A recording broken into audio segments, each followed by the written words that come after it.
S'il y a bien un pays où les villes fantômes se comptent par dizaines, c'est aux États-Unis. Mais que s'est-il passé pour qu'elles soient soudainement abandonnées? Aujourd'hui, nous allons plonger dans l'obscurité des villes fantômes américaines. Commençons à Goldfield, dans le Nevada. À son apogée, elle était la ville minière la plus peuplée de l'État. Mais une série de meurtres non résolus dans les années 1900 a hanté les rues. Elle comptait environ 2000 habitants et possédait de nombreux commerces, hôtels et même un théâtre. Cependant, la fortune de la ville a été de courte durée. En 1910, alors que l'or commençait à s'épuiser et que des problèmes économiques survenaient, la population a commencé à décliner.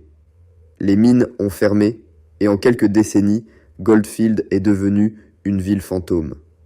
Goldfield désormais est connu pour ses bâtiments historiques en ruine, notamment le célèbre Goldfield Hotel, qui est souvent décrit comme l'un des lieux les plus hantés des États-Unis. Goldfield compte à peu près 200 habitants, et des fantômes seraient encore aperçus dans ces ruines selon certaines personnes. Bodie, Californie. Autrefois, cette ville prospérait grâce à l'exploitation minière de l'or. Aujourd'hui, c'est un site historique où le temps semble s'être arrêté. Les bâtiments sont préservés dans un état intact.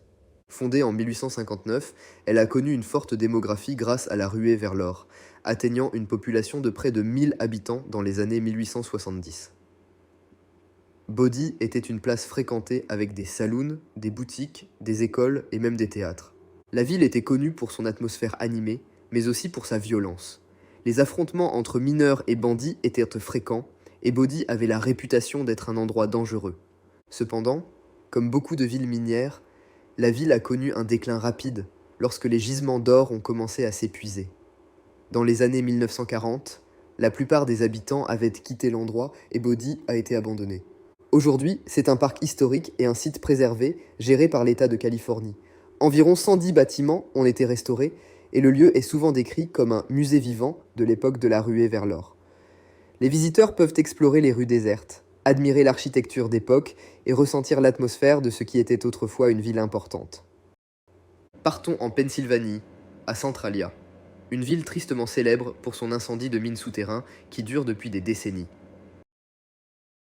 Fondée dans les années 1860, Centralia était autrefois une petite ville prometteuse avec une population d'environ 1000 habitants, principalement des mineurs de charbon. L'incendie a commencé en mai 1962. Au fur et à mesure que les conditions devenaient de plus en plus périlleuses, les autorités ont décidé d'évacuer les résidents.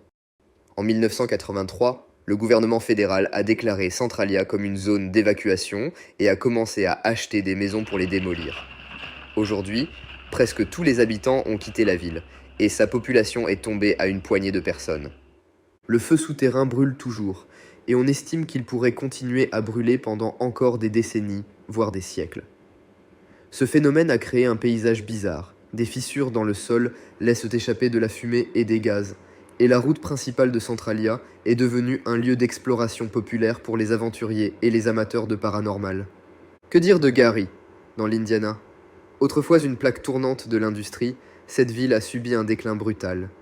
Dans les années 1900, elle était une étape incontournable dans la zone de la Rust Belt. C'est devenu, au fil de l'expansion urbaine, une banlieue de Chicago, mais dans un autre état. Gary est situé en bordure du lac Michigan, ce qui offre des paysages surprenants, surtout autour de la zone protégée de l'Indiana Dunes National Park, située non loin de la ville. La nature luxuriante de la région et le déclin urbain de Gary créent un contraste intéressant pour les visiteurs et les résidents. Gary a une population de plus en plus faible par rapport à son heure de gloire, mais elle reste toujours dans une zone densément peuplée. C'est aussi une ville majoritairement afro-américaine, marquée par une riche culture musicale et historique. Elle est le lieu de naissance de Michael Jackson et de la famille Jackson, ce qui ajoute un côté mythique à son histoire. À Rhyolite, dans le Nevada, la ruée vers l'or a attiré des milliers de chercheurs de richesse au début du XXe siècle. Mais en quelques années, cette ville est devenue une ombre de son passé. La municipalité naît en 1905 lorsqu'un filon d'or a été découvert dans la région, attirant rapidement des milliers de chercheurs d'or et d'investisseurs.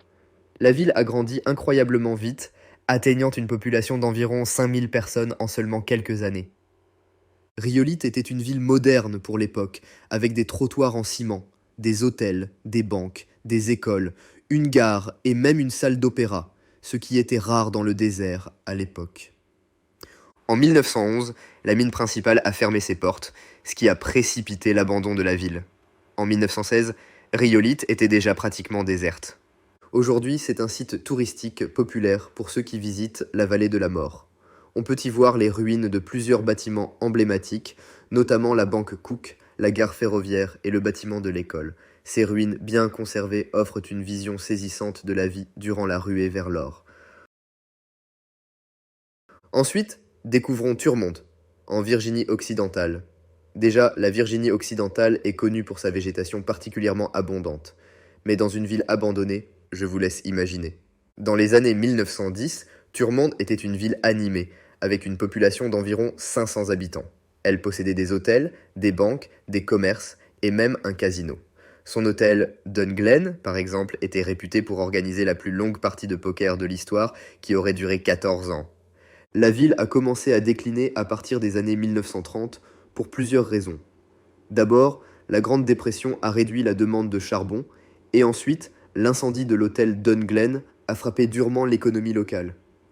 Au fil des ans, les infrastructures ont vieilli et la dépendance au rail a diminué avec l'essor du transport routier. La ville est maintenue par le National Park Service qui préserve son atmosphère de ville fantôme tout en y facilitant les visites. Les visiteurs peuvent explorer les rues désertes et voir les wagons de train abandonnés. Il y a encore quelques habitants aujourd'hui. Merci d'avoir regardé la vidéo. N'oubliez pas de liker et de vous abonner pour plus de découvertes sur les États-Unis.